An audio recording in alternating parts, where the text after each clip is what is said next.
नमस्कार मंडळी. ठरलं तर मग आजचा म्हणजे 24 एप्रिलचा फ्रेश असा रिव्ह्यू तुम्ही माझ्या आवाजामध्ये ऐकत आहात. प्रेक्षकांना एपिसोडनं खूपच उशिरा येत आहे, त्यामुळे ना रिव्ह्यू द्यायलासुद्धा खूप उशीर होतो आहे. आता आपण पाहतोय की सायली, अर्जुन आणि चैतन्य या दोघांनाही म्हणत असते की चैतन्य मावशी तुम्ही सांगताय ना, तर त्या वर्णनाप्रमाणे एक व्यक्ती आपल्या तिघांच्यासुद्धा ओळखीची आहे म्हणून. आता अर्जुन आणि चैतन्य या दोघांनाही समजतच नाही की अशी कोणती व्यक्ती ओळखीची आहे म्हणून. आता हे दोघे जणसुद्धा अशा या सायलीकडे बघायला लागतात. सायली म्हणते जी कुठल्याही संकटातून बाहेर पडू शकते आणि जिचं ब्रीदवाक्यच आहे की कोर्टात माझ्याशी वाद घालायचा नाही आणि कोर्टाबाहेर माझा नाद करायचा नाही. आता हे वाक्य ऐकल्यानंतर अर्जुन आणि चैतन्य दोघेही एकदमच म्हणतात की ऊर्जा म्हणून. आणि आता सायली म्हणते की मी आता तिला फोन करते म्हणून लगेचच सायली त्या ॲडव्होकेट ऊर्जा शिंदेला फोन लावते. आता ऊर्जा शिंदे म्हणते की ताई, लगेच सायली साऊंड ऑन करते. आता ऊर्जा शिंदे म्हणते की सायली ताई, अगं तुझा फोन ना माझ्यासाठी अगदी सरप्राईज आहे, बोल ना कशी आहेस तू. सायली म्हणते मी बरी आहे, बरं तू कामात आहेस का, मला ना तुझ्याशी 2 मिनटं बोलता येईल का. आता ऊर्जा म्हणते अगं काम तर आहेस, पण तुझ्यासाठी ना माझ्याकडे पूर्ण वेळ आहे. सायली म्हणते बघ मला माहिती की तू तुझ्या केसच्या गडबडीत असशील, पण ना मला थोडीशी मदत हवी आहे गं. ऊर्जा म्हणते सायली ताई तू फक्त सांग, मी लगेचच हजर असेल. आणि मला माहिती आहे की अर्जुन दादाला एका बाईच्या खुनाच्या केसमध्ये अडकवलं आहे, तो निर्दोष नक्कीच असणार आहे, पण मला एक गोष्ट सांग की तुला त्या केसच्या संदर्भात काही मदत हवी आहे का. तर सायली म्हणते हो, आम्हाला ना संतोष नावाच्या एका माणसाशी बोलायचं आहे, पण आमच्यापैकी कुणीही तिथे जाऊ शकत नाही. आणि घडलेला सगळा प्रकार ही सायली त्या ऊर्जाला फोनवरती सांगते. म्हणजेच आणि आपल्याला हे सगळं म्युझिकली दाखवलेलं आहे की आतापर्यंत प्रियाने काय काय केलं हे डिटेल सगळं सायली त्या ऊर्जाला सांगते. आणि आता ऊर्जालासुद्धा सगळ्या गोष्टी समजतात. सायली म्हणते आमच्यापैकी कोणीही जर का संतोषला जाऊन भेटलं तर त्यांना संशय येईल ना, आणि आम्हा तिघांनाही असं वाटतं की हे काम तूच व्यवस्थित करू शकतेस. तुला लोणावळ्याला जाऊन संतोषकडून सत्य काढून घेता येईल का गं. तर ऊर्जा म्हणते हो सायली ताई, मी ना हे शक्य करून दाखवेन म्हणून. आणि ऊर्जा म्हणते मी लोणावळ्याला जाईन, संतोषला संतोषी बोलेन आणि त्याला ना पनवेलला घेऊनच येईल म्हणून. आणि पुढे बघा ऊर्जा म्हणते आणि सायली ताई तू नको काळजी करूच, मी त्यासाठी पोलिसांची परमिशन हवी असेल ना तर मी सुद्धा काढीन. अर्जुन म्हणतो की दॅट्स गुड.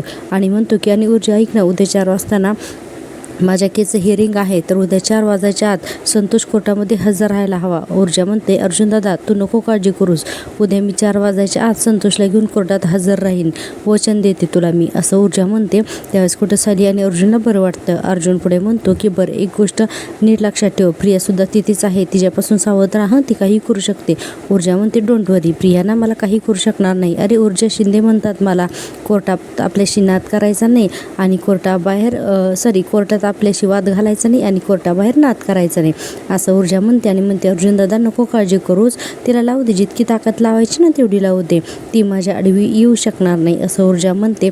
त्यावेळेस सायली म्हणते तुझ्याकडून हीच ऊर्जा अपेक्षा होती का. चैतन्य म्हणतो आणि ऊर्जा इन्स्पेक्टर सावंतांशी बोल, तेही येतील तुझ्यासोबत, म्हणजे तिथे काही ऑफिशियल हेल्प लागली तर तुझी धावपळ नाही होणार. ऊर्जा म्हणते की ठीक आहे म्हणून अर्जुन तिला ऑल द बेस्ट म्हणतो आणि फोन ठेवला जातो. फोन ठेवल्यानंतर सायली म्हणते आता प्रियाचं काही खरं नाही, तिचा विनाशकाळ आता जवळ आलाय म्हणून. आणि आता आपण पाहतोय लगेचच दुसरा इकडे आपण पाहतोय की लोणावळ्यामध्ये अधिराज आणि प्रिया ही दोघीजण सुद्धा पोचलेले असतात. आणि अधिराज प्रियाला म्हणत असतो की प्रिया इथे तू रिलॅक्स करू शकतेस अगदी निवांत, आणि म्हणतो की तुला इथे कुठलंही टेन्शन घेण्याची अजिबात गरज नाही आहे, कुठलेही प्रॉब्लेम्सचे विचार करण्याची तुला गरज नाही आहे, कारण यातलं काही इकडे नाही आहे, कारण इथे फक्त आपण दोघे आहोत, तू आणि मी, असा अधिराज जेव्हा बोलतो तेव्हा प्रिया म्हणते इथे आपल्याला ओळखणार कोणीच नाही आहे. आणि विशेष म्हणजे इथलं वातावरणसुद्धा किती रोमॅन्टिक आहे ना रे. अधिराज म्हणतो हो गं, पण माझं वातावरणाकडे लक्षच नाही आहे, सगळं माझं लक्ष तर तुझ्याकडेच आहे. आणि अधिराज पुढे म्हणतो की मला ना फक्त तुझ्याकडेच बघत राहावंसं वाटतं म्हणून. आणि बघा ही प्रिया काय लाजत असते आणि मनातल्या मनातच बोलत असते की मला काहीही करून इथून ना पळ काढावाच लागेल, म्हणजे संतोषला मला भेटता येईल, पण अधिराजला काय कारण सांगू आता मी.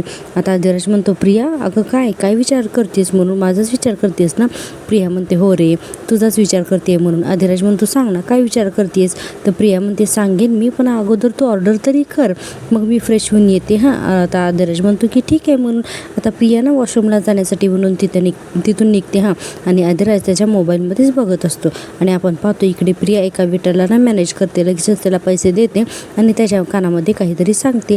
अधिराज आपला मोबाईलमध्ये एकदम व्यस्त असतो. आपण पाहतोय की आता प्रिया त्या वेटरला काही पैसे देते आणि तिथून निघून जाते. पाहतोय की प्रिया तिथून निघून गेल्यानंतर नंतर ना अधिराजला ना सायलीचा फोन येतो. सायली म्हणते, अधिराज भाऊजी तुम्ही पोचलात का लोणावळ्याला? अधिराज म्हणतो हो. आता अर्जुन म्हणतो, अधिराज ऐक, तुला प्रियाबद्दल जो डाऊट आला होता ना आणि तो ना मला सायलीने सांगितला आहे, तर आम्हालाही तेच वाटते की प्रिया काही खास करण्यासाठीच लोणावळ्याला गेली आहे. तिच्यावरती ना नीट लक्ष ठेव, ती काय करते, कुठे जाते, कोणाला भेटते यावर प्लीज नीट लक्ष ठेव हां. आता अधिराज अर्जुन आणि सायलीशी फोनवर बोलतच असतो. इतक्यातच प्रियाने जो वेटर मॅनेज केलेला असतो ना तो येतो आणि डायरेक्ट कोल्ड्रिंक्स आणतो अधिराजच्या हातावरती आणि सॉरी म्हणायला लागतो. अधिराज म्हणतो, इट्स ओके, वॉशरूम कुठे आहे म्हणून. आता तो वेटर वॉशरूम दाखवतो आणि बघा हां, तो वेटर आहे ना, तो वेटर त्याच्या हातावरती जेव्हा हे टाकतो ना कोल्ड्रिंक्स, त्यावेळेस आता अधिराज वॉशरूमला जातो, तर वॉशरूमच्या दुसऱ्या साईडने लगेचच प्रिया बाहेर येते आणि आता प्रिया जी आहे तर ती संतोषला भेटायला जाते. इकडे अर्जुन चैतन्यला म्हणत असतो, हे बघितलं ना, आपण 3 गोष्टी मॅनेज करतोय, एकीकडे अधिराज आणि प्रिया, तर अधिराज आपल्याला अपडेट देत राहील आणि ऊर्जा संतोषला व्यवस्थित हँडल करत राहील आणि तिसरं काम ना तू करायचं आहे. चैतन्य म्हणतो, कुठलं? अर्जुन म्हणतो, शांता मावशीच्या घराबाहेर अतिक्रमणाची फेक नोटीस कोणी लावली होती, आता हे तुला शोधून काढायचं आहे म्हणून. अर्जुन पुढे म्हणतो की मला वाटतं संतोषनीच लावलं असेल ना, तरीही तू चौकशी कर. चैतन्य म्हणतो, मी चौकशी करतो, नोटीस लावताना कुणीतरी पाहिलं असेल ना, आपल्याला माहिती मिळेल, चल मग मी निघतो. अर्जुन म्हणतो, ठीक आहे म्हणून, कारण आता रात्रसुद्धा खूप झालेली असते ना. आता चैतन्य तिथून निघून जातो आणि अर्जुन त्याच्या फाईल्समध्ये बिझी असतो. इकडे अधिराज खूप वाट बघत असतो, पण प्रिया अजून येत नाही. आता अधिराज म्हणतो, 1 तास झाला तरी अजूनही येत नाही, फोनसुद्धा उचलत नाही, कुठे गेली म्हणून अधिराज आता रेस्टॉरंटमध्येच वाट बघत थांबतो हां प्रियाची, पण प्रिया काही येतच नसते. अर्जुन काही पुस्तक वाचत असतो, तर सायली आता अर्जुनच्या हातातून पुस्तकं घेते आणि म्हणते की खूप दगदग झाली ना तुमची, आल्यापासून 5 मिनिटसुद्धा तुम्ही आराम केलेला नाही आहे, तर आज लवकर झोपूयात, चला बरं. अर्जुन म्हणतो, हो गो, खूप दमायला झालं आहे. सायली म्हणते, तुम्ही या खोलीत नव्हतात ना, तर या खोलीच्या भिंती ना मला खायला उठत होत्या हो.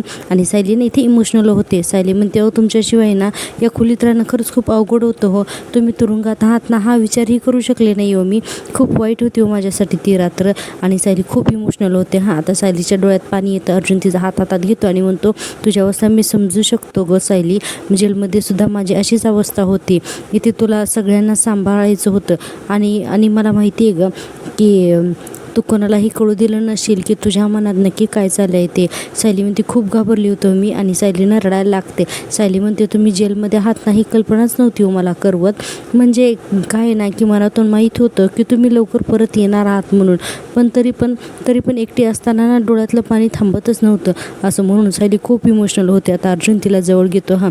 आता दोघेही खूप भावूक होतात. अर्जुन म्हणतो, मी तुझ्यासोबतच आहे बायको. सायली म्हणते, मी आता तुम्हाला ना कुठेही जाऊ देणार नाही, असं म्हणून या दोघांचा छान असा सीन दाखवलेला आहे, तुम्ही टीव्हीवरती आजचा भाग नक्की पहा. सायली म्हणते की कालची रात्र खूप अवघड गेली ना हो तुम्हाला. अर्जुन म्हणतो, हो ग, खूप अवघड गेली. अर्जुन म्हणतो की मला ना जेल बाहेरून बघायची सवय आहे, आतून नाही, असं अर्जुन म्हणत असतो. आणि पुढे म्हणतो की आणि त्या जेलच्या भिंती, तिथला काळोख, तिथलं वातावरण, ते पोलिसांचा आरडाओरडा, ते आवाज, हे सगळं माझ्या ओळखीचं असून सुद्धा मला ना अनोळखी वाटत होतं हे सगळं. सायली म्हणते, जाऊ दे बरं, नको, ती रात्र ना आपल्या आठवणीसुद्धा राहिलाच नको आहे म्हणून. आणि म्हणते, बरं आता आपण जाऊन झोपूयात का, नाहीतर आपण ना रात्रभर अशीच गप्पा मारत बसूयात. अर्जुन म्हणतो, हो चल म्हणून. आणि आता आपण पाहतोय अर्जुन आणि सायली दोघेजण सुद्धा बेडकडे जातात झोपायला. अर्जुन आता सायली आता ना बेडवरती जाऊन झोपते, म्हणजे बसते अशी, तर अर्जुन आहे ना त्या बेडकडे, त्याच्या जागेकडे बघतच राहतो. आणि तिथेही सुद्धा ना अर्जुन थोडा इमोशनल होतो, कारण त्यांनी त्याच्या बेडला सुद्धा ना मिस केलेलं होतं जेलमध्ये असताना म्हणून. आता सायली त्याला इशारा करते, आहोम बसा म्हणून. आता अर्जुन बेडवरती बसतो आणि खूप इमोशनल झालेला असतो. आता सायलीच्या मांडीवरती डोकं ठेवतो आणि आता सायली त्याच्या केसावरून छान हात फिरवत असते आणि खूप छान रोमॅन्टिक सीन दाखवलेला आहे. रोमॅन्टिक नाही, भावनिक सीन दाखवलेला आहे आणि खूपच मस्त दाखवलेला आहे. आपण आता पाहतोय इकडे प्रिया संतोषला जेलमध्ये भेटून आलेली असते ना वापस रेस्टॉरंटमध्ये, आणि तरीसुद्धा अधिराज अजूनही तिची वाटच बघत असतो. प्रिया मनाशीच म्हणते, मला वाटत होतं त्यापेक्षा ना जरा जास्तच उशीर झाला आहे मला, आता मी अधिराजला काय सांगू मी कुठे गेले होते म्हणून. आणि प्रियाने विचार करायला लागते आणि म्हणते की हा माझ्यावर चिडणार नक्की, आणि आता हे मला ना अजिबात परवडणारं तर नाही आहे म्हणून. हे आता ही दाराड लपून अधिराजकडे बघून ना हा विचार करत असते. आता बघा हां, प्रिया काय करते की डायरेक्ट ना त्याच्या म्हणजे कपाळाला कसला तरी म्हणजे असं मारल्याची खून फोन वगैरे करते, ओढणी काय दोन्ही खांद्यावरून पांघरते आणि आदिराजच्या समोर येते आणि लागते ना रडायला. आदिराज तिला फोनच ट्राय करत असतो. आता प्रिया त्याच्यासमोर येते. आदिराज इतका घाबरतो, त्याला कळतच नाही की हिला नक्की काय झालं आहे म्हणून, आणि तिला हात लावायला जातो तिच्या डोक्याला हे सगळं म्हणून. तर प्रिया लगेचच त्याचा हात पकडते आणि लगेच मानेने नाही म्हणते. आदिराज म्हणतो अगं हे सगळं काय झालं आहे प्रिया, कुठे होतीस तू? प्रिया म्हणते सांगते हां मी तुला सगळं सांगते मी तुला, असंही प्रिया म्हणायला लागते आणि म्हणते अरे मी मी मी असं करून ना असं घाबरलेल्या आवाजात बोलायला लागते आणि म्हणते मी ना वॉशरूमला गेले होते आणि ना परत आपल्या टेबलकडे आले तर तू ना इथे नव्हतासच रे, आणि तेवढ्यातच आहे ना माझा नवरा आला रे इथे, आणि म्हणून रडायला लागते. आदिराजला कळतच नाही ही काय बोलते म्हणून, इतकं पक्क खोटं बोलत असते ना की बस. प्रिया म्हणते माझा नवरा इथे आला आणि त्याने मला मारलं म्हणून आहे ना त्याच्या मिठीत जाऊन रडायला लागते. आदिराज म्हणतो हिच्यासारखी ना खोटारडी बाई मी आजपर्यंत बघितली नाही. अर्जुनचा भाऊ हिच्यावरती इतकं प्रेम करतो आणि ही त्यालाच बदनाम करायला निघाली असा आदिराज विचार करायला लागतो. आणि प्रिया चांगलं रडण्याचं नाटक करत असते. आदिराज म्हणतो प्रिया ऐक ना प्रिया, आहे बघ तू ना इथे बस पहिल्यांदा, आणि असं म्हणून आदिराज तिला आता पहिल्यांदा तर खुर्चीवरती बसवतो. आता खुर्चीवरती बसवतो तर ही तिची रडणं आणि तिची नाटकं ही सुरूच असतात या प्रियाची. आता आदिराजसुद्धा तिच्यासमोर बसतो आणि ना तिला पहिल्यांदा शांत करतो आदिराज, आणि नंतर प्रिया सांगते की माझा नवरा कॅफेत आला आणि कॅफेतून ना तो ना मला मारत बाहेर निघून गेला रे, मी तुला खूप हाका मारण्याचा प्रयत्न केला रे, पण माझा आवाज आहे ना आदिराज तुझ्यापर्यंत पोहोचलाच नाही रे, आणि म्हणते मी ना कशी बशी तिथून आहे ना पळ काढला पण तरीही तो माझा पाठलाग करतच होता. व मी काय केलं ना, मी ना एका ठिकाणी ना मी लपले रे, आणि तो जाण्याची वाट बघितली मी, आणि मग तिथूनच मी लपत पळत नाही ना तुझ्याकडे आले रे. अजून प्रिया रडत सांगायला लागते आणि म्हणते आदिराज मला कंटाळा आलाय रे या सगळ्याचा म्हणून, आणि म्हणते आणि हे सगळे हाल माझ्याच आयुष्यात काय येत रे म्हणून एवढा ड्रामा करत असते ना की बस. आणि पुढे प्रिया म्हणते मला सांग मी काय एवढं पाप केलं असेल रे की माझं लग्न एवढ्या इतक्या वाईट माणसाशी झालं असेल म्हणून. आदिराज म्हणतो प्रिया जर का तुझी हाक माझ्यापर्यंत पोहोचत नव्हती ना तर तू मला कॉल करायचास ना, मी तिथे येऊन तुझ्या नवऱ्याला धडा शिकवला असताना, तू का नाही आली, तू का नाही मला कॉल केला म्हणून. तर प्रिया म्हणते अरे तेव्हा नाही सुचलं रे मला हे सगळं, पण जाऊ दे ना आता तो गेलाय ना इथून, आणि तो परत समोर जर आला ना तर तमाशा करेलच म्हणून. आणि म्हणते आता ना मला या सगळ्याचा विचार करायचाच नाही रे, आणि खूप तिला त्रास होतो असं दाखवत असते. आणि म्हणते ना हे सगळं आपण पनवेलमध्ये गेल्यानंतर बघू. आता आदिराज म्हणतो म्हणजे तू मला एक गोष्ट सांग की तुझा नवरा तुला इकडे भेटला म्हणजे त्याला या रेस्टॉरंटबद्दल माहिती आहे का. आता ही प्रिया म्हणते अरे त्याने फक्त आपल्याला ना इथे कॅफेत बघितलं पण आपण इथे राहतो हे त्याला अजून माहीत नाही आहे ना. आदिराज म्हणतो मग ठीक आहे तू रिलॅक्स हो बरं पहिल्यांदा, आणि म्हणतो हे बघ मी ना सूप मागवलेलं आहे तर ते सूप येईल तर ते सूप आले की तू पहिल्यांदा घे म्हणून, आणि म्हणतो की तोपर्यंत ना मी फ्रेश होऊन येतो ठीक आहे का. आता प्रिया हो म्हणते. आता आदिराज म्हणतो तू रिलॅक्स हो म्हणून आदिराज बघ वॉशरूमला जाण्याचा बहाणा करतो आणि तिथे गेल्यानंतर तो आता सायलीला फोन लावतो, आणि इकडे प्रिया ना आदिराजला कसं वेळेत काढलं म्हणून खुश होत असते. आपण पाहतोय की आता आतमध्ये गेल्यानंतर आदिराज लगेचच आहे ना सायलीला फोन लावतो. आता सायलीला फोन लावल्यानंतर सायली म्हणते की बोला ना आदिराज भाऊजी म्हणून, काय झालं. आदिराज म्हणतो हे बघ आम्ही लोणावळ्यामध्ये ना एका कॅफेमध्ये आलो आहे आणि वॉशरूममध्ये आलो आहे असं सांगून मी तुझ्याशी बोलतोय. तर इथे प्रिया ना 1 तासासाठी गायब झाली होती. प्रिया आता सायली म्हणते 1 तास गायब होती पण ती कुठे होती काही कळलं का. तर आदिराज सांगतो की तिने ना मला ही सगळी स्टोरी सांगितली म्हणून, म्हणजे आदिराज जिथे म्युझिकली सगळं सांगतो. सायली म्हणते खोटं सांगते येते, सगळं काही खोटं सांगते येते. आणि पुढे म्हणते नक्की ती ना संतोषलाच भेटायला गेली असेल, पण भाऊजी बरं झालं तुम्ही हे सगळं माझ्या कानावर घातलं. ते प्रिया स्वतःच्याच पायाने जेलच्या दिशेने चालत गेली ना, आणि आता तिचं प्रत्येक पाऊल तिला एका मोठ्या शिक्षेकडेच घेऊन जाणार आहे म्हणून.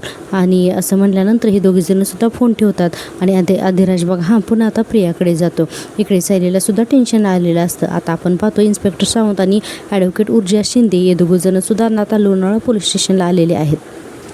आता इन्स्पेक्टर सावंत जे आहेत ना तर ते म्हणतात की दुसरा म्हणजे लोणावळा पोलीस स्टेशनच्या पोलिसांना म्हणतात की येथे ना एक आरोपी आहे, त्यांनी ना खूप मोठी एक चोरी केलेली आहे आणि म्हणूनच आम्हाला त्याला इथे आता भेटायचं आहे आणि त्या केसच्या हिअरिंगसाठी आम्हाला त्याला पनवेलला घेऊन जायचं आहे म्हणून. तिथले पोलीस म्हणतात आहोत तशी आम्हाला रिटर्न ऑर्डर आलेली नाही आहे. सावंत म्हणतात पण इन्स्पेक्टर इथे येण्या अगोदर मी तुम्हाला तसा कॉल केला होता ना. तर तिथले पोलीस म्हणतात ते काय आम्हाला माहीत नाही, बघा आमच्या जेलमधल्या आरोपीला आम्ही कुठेही जाऊ देऊ शकत नाही, समजलं का तुम्हाला. आता ऊर्जा शिंदे म्हणते तुम्ही स्वतःहून सहकार्य करताय का हे बघताय म्हणून. आणि आता ती कोर्टाची ऑर्डर देते आणि आता ऊर्जा म्हणते पण तुमची तर तशी इच्छाच दिसत नाही आहे ना, तर हे घ्या रिटर्न ऑर्डर, तेही कोर्टाची म्हणून. आणि आता तो पोलीस जो आहे ना तर तो घाबरतो ना. ऊर्जा म्हणते घ्या ना, घ्या नोटीस घ्या आणि बघा, आणि याच्यानुसार मी संतोष लांडगेला मी भेटू शकते आणि त्याला घेऊन ना पनवेलला सुद्धा जाऊ शकते म्हणून. आता ऊर्जाने डायरेक्ट रिटर्न ऑर्डरच आणलेली असते. ऊर्जा म्हणते हे बघा वाईट वाटून घेऊ नका, पण साहेब तुम्ही आमच्या कामामध्ये ना असा अडथळा आणायला नको होता. म्हणजे कायद्याने तुम्हाला अटक होऊ शकते, म्हणजे तुम्हाला तसं माहिती असेलच ना.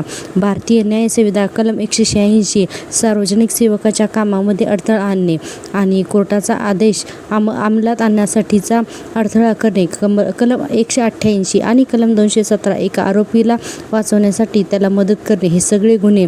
आणि पुढे म्हणते की सगळी कलमं पाठच आहेत साहेब, तुम्ही फक्त सांगा आणखीन कुठली कुठली कलमं लागू होतात ते तुम्हाला. तिथले पोलीस घाबरतात ना आणि म्हणतात मॅडम मी कुठे अडवलं तुम्हाला, तुम्ही संतोषला भेटू शकता ना, मी काही म्हणत नाही आहे, पण तुम्ही कोण आहात म्हणून. तर मी ॲडव्होकेट ऊर्जा शिंदे आहे, कोर्टात आपल्याशी वाद घालायचा नाही आणि कोर्टाबाहेर आपला नाद करायचा नाही. आता हे व्यवस्थित असं बोलते ऊर्जा. आता लगेच इन्स्पेक्टर घाबरून म्हणतो एखादा मॅडमला घेऊन जा बरं संतोषला भेटायला.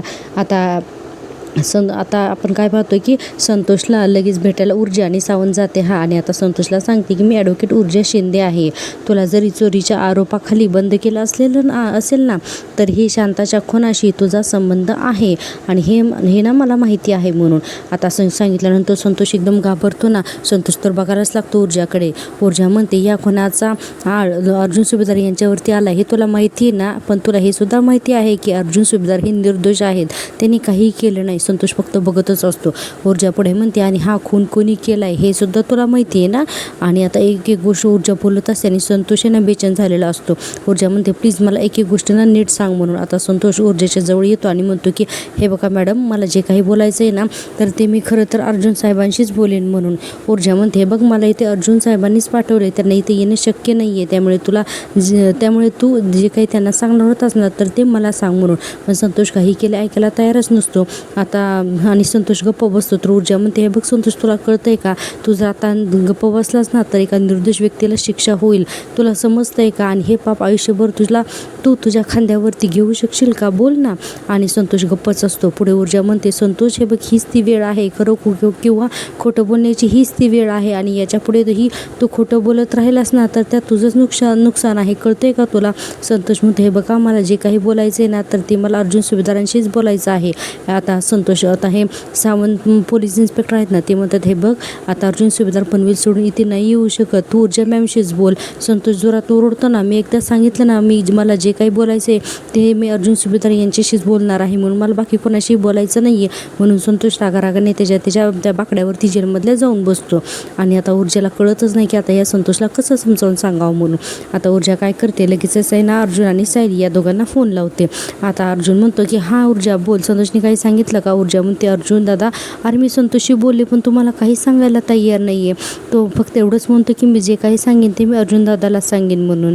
आता सायली म्हणते हो पण तुम्हाला तर जाता येणार नाही ना, मग आता आपण काय करायचं. अर्जुन म्हणतो मला ना जज साहेबांची स्पेशल परमिशन काढून जावं लागेल.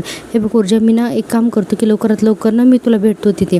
ऊर्जा म्हणते ठीक आहे अर्जुन दादा तू इथे येईपर्यंत मी इथेच थांबते आणि तुला स्पेशल परमिशन मिळते का नाही ते आपण बघूयात. आणि समजा जर का तुला स्पेशल परमिशन नाहीच मिळाली तर तू काळजी करू नकोस, आम्ही एकदा शेवटचा प्रयत्न करून नक्की पाहिन. अर्जुन म्हणतो की ठीक आहे म्हणून. आता दोघेजण सुद्धा फोन ठेवतात आणि आपण पाहतोय की आता त्या संतोषला कसं बोलतं करायचं यासाठी अर्जुन दुसऱ्या दिवशी सकाळी जज साहेबांकडे जातो आणि सगळं डिटेल्स सांगतो आणि म्हणतो की म्हणूनच मला लोणावळ्याला जावं लागेल, मी जर तिथं नाही गेलो तर तो काहीच बोलणार नाही आणि मला स्वतःला निर्दोष सिद्ध करताच येणार नाही म्हणून. आता सरकारी वकील जे आहेत ना तर ते ॲडव्होकेट प्रभू तर ते म्हणतात हा ना एक डाव आहे की त्या आरोपीला बोलतं करण्यासाठी अर्जुन सुभेदार यांना जाण्याची काहीच गरज नाही आहे, यांना पनवेल सोडून जाण्याची काहीच गरज नाही आहे. अर्जुन म्हणतो अहो एका मर्डर केसचा संतोष आहे, एक आय विटनेस आहे आणि म्हणतो की मला त्याच्या जीवाला ना धोकासुद्धा असू शकतो आणि आता मी कोणतीही रिस्क नाही घेऊ शकत म्हणून मी 4 वाजता कोर्टामध्ये हजर असेनच म्हणून. पण प्लीज जज साहेब मला तिथे जाण्याची परमिशन द्या म्हणून. आता चैतन्यसुद्धा असतो असतो अर्जुनसोबत. तर आता जज साहेब म्हणतात की हे बघा, मी तुम्हाला अशी कुठलीही परमिशन नाही देऊ शकत. तुम्ही फक्त जामिनावर सुटले आहात, त्यामुळे तुम्हाला शहर सोडण्याची स्पेशल परमिशन मिळणार नाही. तुम्हाला जे काही करायचं आहे ते तुमच्या विटनेसला पनवेलमध्ये बोलवून करा किंवा दुसरं कोणाला तरी हे काम सांगा. आणि जज साहेब चक्क नाकारतात अर्जुनला आता पनवेलच्या बाहेर जाण्याची परमिशन. आणि आता अर्जुन तर टेन्शनमध्ये येतो. आता काय होतं की सुभेदारांच्या घरी अर्जुन घरी येतो. प्रतापराव म्हणतात की अर्जुन, तुला जज साहेबांनी लोणावळ्याला जाण्याची परमिशन नाकारली? तर अर्जुन म्हणतो हो. तर प्रतापराव म्हणतात, अरे पण तू निर्दोष आहे हे सिद्ध करण्यासाठी तुला संतोषला भेटणं गरजेचं आहे. अर्जुन म्हणतो की हो डॅड, मला माहिती येते, पण मी तर काय करू, आता मला काहीच करता येणार नाही. आता इतक्यातच ना आपण पाहतो की प्रियासुद्धा तिथेच आलेली असते. प्रिया खुश होते. कल्पनाताई म्हणतात, मग अर्जुन तू आता पुढे काय करणार आहेस म्हणून. अर्जुन म्हणतो, खरंच मम्मा मला ना काहीच कळत नाही आहे गं, काय करावं ते. सायलीला पण टेन्शन आलेलं असतं. चैतन्य पण तिथेच असतो. अर्जुन म्हणतो की सायली जरा बाहेर ये, आणि सगळ्यांना म्हणतो आलोच जरा मी एक फोन करून. म्हणून सायली आणि आता अर्जुन दोघेही बाहेर जातात. प्रियाचं पूर्ण लक्ष या दोघांकडेच असतं. आता अर्जुन आणि सायली बाहेर येतात आणि डायरेक्ट ऊर्जा शिंदे हिला फोन लावतात. आता ऊर्जासुद्धा दुसऱ्या दिवशी तयारच असते. ऊर्जा म्हणते, बोल ना अर्जुन दादा, जज साहेबांशी काय बोलणं झालं का? अर्जुन म्हणतो, हो माझं बोलणं झालं. मी त्यांच्यासाठी काही तासांसाठी ना परमिशन मागितली होती, पण मला नाही दिली गं जज साहेबांनी परमिशन म्हणून. आता ऊर्जा म्हणते की अरे बापरे, असं झालं का? अर्जुन म्हणते की ऊर्जा आता तूच आमचा लास्ट होप आहे. ऊर्जा काही करून संतोषला बोलतो करायलाच हवं गं, त्याच्या साक्षीशिवाय हे निर्दोष आहेत हे सिद्ध होणारच नाही गं. आता ऊर्जा म्हणते, माझा प्लॅन बी तयार आहे. आता मला वाटते की तोच आता मला प्लॅन बी वापरावा लागेल. तुम्ही नका काळजी करू, जे काही होतं ना तर मी तुम्हाला त्याची अपडेट देईलच. म्हणून अर्जुन म्हणतो थँक्यू सो मच. आणि हो, स्वतःची काळजी घे, बाय. म्हणून अर्जुन आता फोन ठेवतो. आणि बघा आता ही ऊर्जा शिंदे आहे ना, तर ती आता या संतोषला घेऊन जातेच कोर्टामध्ये. आता अर्जुन आणि सायली पुन्हा सुभेदारांच्या घरामध्ये येतात. कल्पनाताई म्हणतात, काय झालं सायली? तर सायली म्हणते, जेव्हा सर्व परिस्थिती हाताबाहेर जाते ना तेव्हा देवाईला शरण जावं लागतं, आणि आता मला असं वाटतं की आजही आपण तेच करायला हवं. म्हणून आता अर्जुन, सायली आणि घरातले सगळेजण दिवाईच्या समोर जातात प्रार्थना करायला. आणि ही प्रियासुद्धा तिथेच असते. आता सगळेजण सुभेदार दिवाईच्या जेव्हा समोर जातात तेव्हा बघा ही प्रिया ना मनाशी खूपच खुश झालेली असते. आणि आता एकटीच बडबडत असते आणि म्हणत असते की अर्जुनला परमिशन मिळाली असती ना लोणावळ्याला जायची, तरीही ती वायाच गेली असती, कारण संतोष काही तोड उघडणार नाही आणि अर्जुन काही निर्दोष सुटणार नाही, असं प्रिया म्हणून खुश होत असते. आपण पाहतो इकडे आता पोलीस स्टेशनचा सीन. इन्स्पेक्टर सावंत म्हणत असतात की ऊर्जा मॅम, तुमचा नेमका प्लॅन बी आहे तरी काय म्हणून. आणि नाही म्हणजे आपण संतोषला बोलतं करण्याचे सगळे प्रयत्न करून बसलो होतो, पण काही केल्या तरी संतोष बोलतच नाही आहे. मग आता तुम्ही असं काय करणार जेणेकरून संतोष तोंड उघडेल म्हणून. आता लोणावळा पोलीस म्हणत असतात की तुम्ही तर खूपच धडपड केलीत मॅडम, पण तुमच्या हाताला लागलं काय सांगा ना. काहीच लागलं नाही. ऊर्जा म्हणते, काय आहे ना साहेब की मी लढण्या अगोदर कधीसुद्धा ना हार मानत नाही. जोपर्यंत आपल्या हातामध्ये शस्त्र असतं ना तोपर्यंत आपण जिंकण्याची शक्यता ही असतेच म्हणून. आणि म्हणते की त्यामुळे मला असं वाटतं की थोडी धडपड तुम्ही सुद्धा करून बघा, कदाचित तुम्हीही जिंकाल म्हणून. आता लोणावळा पोलीस गप्पच बसतात. आता ऊर्जा म्हणते, मी आणखीन एक प्रयत्न करून बघणारच आहे म्हणून. आणि आता ही ऊर्जा त्या संतोषकडे जाते आणि म्हणते की तू जिंकलास संतोष, जिंकलास. अर्जुन सुभेदाराशिवाय मी कोणालाच काही सांगणार नाही, असं हे जे काही तू म्हणणं आहे नाही जे तुझं ते मी ॲक्सेप्ट केलं आहे. आता संतोष काहीच बोलत नसतो, जेलमध्ये फेऱ्या मारत असतो. आता ऊर्जा म्हणते, त्यामुळे आता परत मी सुद्धा ना तुला तेच प्रश्न विचारणार नाही, पण माझ्याकडे ना तुझ्यासाठी एक ऑफर आहे म्हणून. आणि म्हणते, बघ म्हणजे हे बघ तू विचार कर, तू जर का मला सगळं काही खरं सांगितलंस ना तर यामध्ये फायदा तुझाच आहे, कारण मी त्यामुळे स्वतः अर्जुन दादाशी बोलेन आणि तुला या चोरीच्या गुन्ह्यातून आणि चोरीच्या प्रकरणातून तुला कायमस्वरूपी ना बाहेर काढेन. हे बघ संतोष, खरा गुन्हेगार कोण आहे हे आमच्या सगळ्यांना सुद्धा माहिती आहे, त्याचबरोबर तो तुला सुद्धा माहिती आहे. आणि तू जरी आम्हाला काही नाही सांगितलं तरी आम्ही त्याच्या किंवा तिच्या, आता तिच्या म्हणले की संतोष बघायला लागतो आणि म्हणते त्याच्या किंवा तिच्या विरोधात खरे पुरावे तर आम्ही गोळा करूच.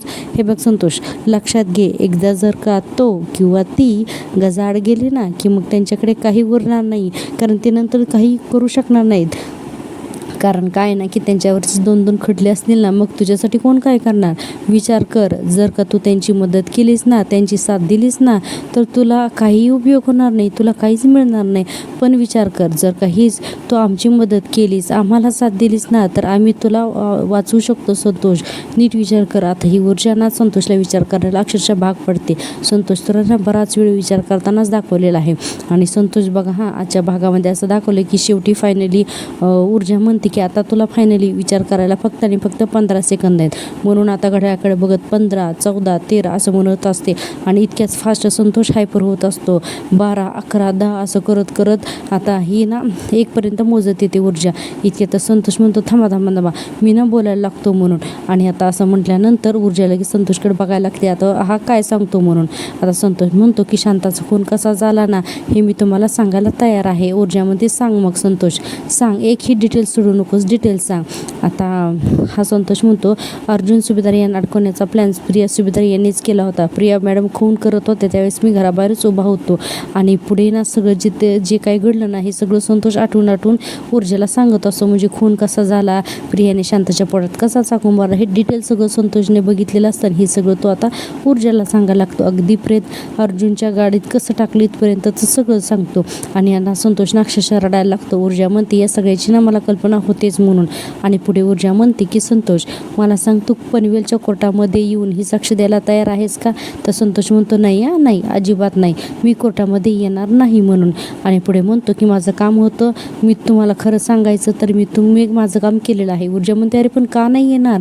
अरे तू कोर्टात येऊन जर का सांगितलंस तर माफीचा साक्षीदार होशील आणि सुटशील ना सगळ्यांमधून आणि इथे तिथे तुला पळावं सुद्धा लागणार नाही. तू आयुष्यभर तुझ्या कुटुंबाबरोबर राहू शकशील ना. आणि तुला एवढं का नाही लक्ष येते? अरे तुझ्या घरच्यांना सुद्धा तुझी किती आठवण येत असेल. संतोष म्हणतो अहो पण मी. ऊर्जामध्ये विचार कर संतोष, विचार कर. एका गुन्हेगाराला साथ देऊन काय मिळणार आहे तुला? काहीच मिळणार नाही. आणि हे बघ संतोष माझ्या लक्षात आलंय की मुळातच तू ना एका गुन्हेगारी वृत्तीचा मुलगा नाहीच आहेस म्हणून. हे बघ छोट्या मोठ्या चुका करणं वेगळं आणि एक गंभीर खुनासारखा मोठा गुन्हा करणं ही गोष्ट खूप वेगळी आहे. ऊर्जा खूप समजावून सांगते हा संतोषला.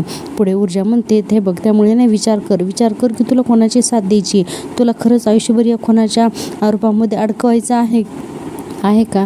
तू एकदा कोर्टात ये आणि साक्ष दे, आयुष्यभरासाठी सुटशील तू इथून. संतोष म्हणतो मी साक्ष दिली तर खरंच मला माझ्या कुटुंबासोबत राहता येईल का? ऊर्जा म्हणते हो संतोष, तू जर का कोर्टात येऊन साक्ष दिलीस ना तर तुला आयुष्यभर तुझ्या कुटुंबासोबत राहता येईल म्हणून. संतोष म्हणतो ठीक आहे तर मग मी कोर्टामध्ये साक्ष द्यायला तयार आहे. असं म्हणल्यानंतर ऊर्जा खूप खुश होते की आता संतोष साक्ष द्यायला तयार होणार असतो म्हणून. आता आपल्याला दाखवलेलं आहे डायरेक्ट कोर्टामधलं सीन. इथे कोर्ट भरलेलं असतं आणि आता चैतन्य, सायली आणि अर्जुन तिघेही बोलत असतात. चैतन्य म्हणत असतो ऊर्जाने इन्स्पेक्टर सावंत अजून कसे काय आले नाहीत म्हणून. अर्जुन म्हणतो इतके आतापर्यंत तर ते यायला हवे होते. सायली म्हणते मी ऊर्जाला फोन लावून बघते आणि आता सायली ऊर्जाला फोन लावते तर ऊर्जा तिचा फोन घेतच नाही. सायली खूप ट्राय करते. सायली म्हणते अहो ती फोन घेतच नाही म्हणून. अर्जुन म्हणतो चैतन्य तू सावंतांना फोन लाव बरं. आता चैतन्य सुद्धा फोन लावायला लागतो. इकडे प्रिया कोर्टातच आलेली असते आणि म्हणते की मी इतकी मस्त फिल्डिंग लावली ना की अर्जुन आणि सायली नुसते तडफडतच राहणार आहेत, त्यांच्या हाताला काहीही लागणारच नाहीये म्हणून. आणि प्रिया अगदी कोर्टात येऊन बसलेली असते. अर्जुन म्हणतो काय झालं रे चैतन्य? चैतन्य म्हणतो नाही रे नाहीत फोन उचलत म्हणून. तेवढ्यातच ना जज साहेब येतात. आता जज साहेब आल्यानंतर सगळेजण उठून उभा राहतात आणि आता बघा केसची ना जी सुनवाई आहे ना तर ती आता सुरुवात व्हायला लागलेली असते. आता जज साहेब म्हणतात की कोर्टाची कारवाई सुरू करा बरं. तर आता अर्जुन म्हणतो की मिलॉर्ड माझे ना अजून विटनेस जे आहेत ना तर ते आलेले नाही आहे, त्यामुळे ना मला थोडासा वेळ मिळण्यात यावा म्हणून. ॲडव्होकेट प्रभू म्हणतात की ऑब्जेक्शन म्हणून आणि म्हणतात की हे बघा अर्जुन सुभेदार यांनी पनवेल बाहेर जाण्याची स्पेशल परमिशन मागितली होती, तेव्हा तुम्ही त्याला सांगितलं होतं की तुम्ही 4 वाजता हजर राहा म्हणून आणि तुम्ही त्यांना परमिशन दिली नाही. हा भाग वेगळा आहे पण तरीसुद्धा अर्जुन सुभेदार यांनी 4 वाजताची वेळ पाळली गेलीच पाहिजे आहे, म्हणजे यांनी वेळ पाळायलाच हवी. पुढे प्रभू म्हणतात की सुभेदारांचे विटनेस आता इथे हजर नाही आहेत, हा निव्वळ हलगर्जीपणा आहे जज साहेब म्हणून. आता ते प्रभू खूपच बोलायला लागतात. अर्जुन म्हणतोय बघा 4 वाजायला अजूनही 5 मिनिट बाकी आहेत आणि मी फक्त ना तेवढाच वेळ मागतोय मिलॉर्ड. आता जज साहेब म्हणतात की ठीक आहे आपण आणखीन 5 मिनिट वाट बघूया आणि त्यानंतर कोर्टाची कारवाई सुरू करूयात. पण अर्जुन सुभेदार तुमचा आय विटनेस जर का 5 मिनिटात तिथे पोहोचला नाही आणि तुम्ही स्वतःला निर्दोष सिद्ध करू शकला नाहीत तर तुमची सनद कायमची रद्द केली जाऊ शकते म्हणून. आता अर्जुनला धक्का बसवून इकडे सायली कंटिन्यू फोन करत असते. अर्जुन म्हणतो आपल्या न्यायव्यवस्थेचं हेच म्हणणं आहे मिलॉर्ड की 100 अपराधी सुटले तरी चालतील पण एका निरपराधाला शिक्षा नाही झाली पाहिजे. अर्जुन असा बोलत असतो आणि प्रियाला ना मजा वाटत असते त्याच्या या सगळ्या बोलण्याची. अर्जुन म्हणतो की मिलॉर्ड प्लीज माझी बाजू समजून घ्यावी घ्यावी आय रिक्वेस्ट म्हणून. प्रभू म्हणतात कोर्टाने समजून घ्यायचं म्हणजे नक्की काय करायचं आहे ॲडव्होकेट अर्जुन सुभेदार, नक्की तुमची काय अपेक्षा आहे. तुमचा विटनेस जर का आलाच नाही तर काय कोर्टाने निर्दोष म्हणून सोडून द्यायचं का. प्रभू पुढे म्हणतात की अहो तुम्ही कोर्टाचा अपमान करता एवढं तरी कळू देत तुम्हाला. आणि प्रियाला खूप मजा वाटत असते. अर्जुन म्हणतो मला वाटतंय की आपण आता 4 वाजण्याची वाट बघूयात. आणि अर्जुन म्हणतो मी कोर्टाकडून अजून 5 मिनिट वाट बघण्याची परमिशन मागतोय मिलॉर्ड म्हणून. आता जज साहेबसुद्धा म्हणतात की हो तुम्हाला परमिशन आहे म्हणून. आणि आपण पाहतो की आता सगळेजण जागेवर जाऊन बसतात आणि सगळेजण ऊर्जा आणि इन्स्पेक्टर सावंत यांची वाटच बघत असतात. आता बराच वेळ झाला तरी अजून ते येत नसतात. आणि हा सीन आहे बराच वेळ दाखवलेला आहे की हे सगळे कोर्टामध्ये वाट बघतायत आणि हे दोघंजण काही अजून आलेले नाहीत म्हणून. आता कोर्टात थोड्या वेळानंतर जोरात थांबा म्हणून ऊर्जा ओरडते आणि म्हणते आम्हाला यायला खूप उशीर तर नाही झालेला म्हणून. आणि आता अर्जुनकडे बघते, अर्जुनसुद्धा तिला इशारा करतो की नाही झाला आणि ये म्हणून. आणि आता आपण पाहतोय की इथून पुढे कोर्टाची कारवाई सुरू होणार आहे. आता आपण पाहतोय की अर्जुन संतोषला म्हणत असतो की तुम्ही प्लीज कोर्टामध्ये सांगा की खरंच खून कोणी केला म्हणून. संतोष म्हणतो की खून मी केलाय म्हणून. सगळ्यांना तर आश्चर्यच वाटतं की हा संतोष असं काय बोलतोय म्हणून. आणि पुढे कोर्टाच्या बाहेर आल्यानंतर सायली म्हणते कुठल्या तरी मोठ्या अडचणीमुळे तुम्ही ही जोखीम उचलताय ना आणि स्वतःवरती आळ घेताय ना. अर्जुन म्हणतो हे बघा खऱ्या खुन्याच्या विरोधात मी सगळे पुरावे नक्कीच गोळा करणार आहे. इतक्यातच प्रिया कोर्टाच्या बाहेर टाळ्या वाजवत येते आणि म्हणते हे बघा तुमचं सगळं काही करून झालंय आणि तरीसुद्धा तुम्ही माझ्यापर्यंत अजून पोचू शकला नाही आहेत म्हणून. सायली आता प्रियाला चांगलाच दम भरते. सायली म्हणते की अगं माझी एक मैत्रीण आली ना तर तुझं सत्य चुटकीसरशी बाहेर पडलं. आणि लक्षात घे माझ्या आणखीन 12 मैत्री एक करून आहे ना आता तुझा इथून पुढे मुखवटा फाडतील. आता बघूया तू इथून पुढे कशी वाचतेस ती. सायलीने इतकी जबरदस्त धमकी दिली ना प्रियाला. आणि आपण हे सगळं आता उद्याच्या भागामध्ये पाहणार आहोत. तुम्हाला जर का मी दिलेला रिव्ह्यू आवडत असेल ना तर प्लीज माझ्या चॅनलला सबस्क्राईब करा आणि व्हिडिओला लाईक करायला अजिबात विसरू नका. सबस्क्राईब करणे हे अति एकदम फ्री आहे त्यामुळे प्लीज माझ्या चॅनलला सबस्क्राईब करा. भेटूया उद्याच्या भागात. तोपर्यंत टेक केअर. बाय.